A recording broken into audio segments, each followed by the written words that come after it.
ఆయన పాత్రుడు గారంటే అందరి పాత్రుడు.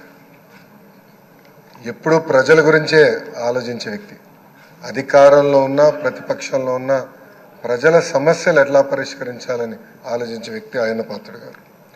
ఆయన పాత్రుడు గారంటే ఒక పోరాటం, ఒక పౌరుషం. ఇప్పుడే పవనన్న అన్నట్టు క్షణికావేశం కూడా ఉండేది, ఇప్పుడు ఇంకా అవకాశం లేకుండా పోయింది. 1983లో విశ్వవిఖ్యాత నడసార్వభౌమ స్వర్గీయ శ్రీ నందమూరి తారక రామారావు గారు ఆనాడు తెలుగుదేశం పార్టీని స్థాపించినప్పుడు 25 సంవత్సరాల వయసులో మీరు ఆనాడు పోటీ చేశారు, ఎమ్మెల్యే అయ్యారు.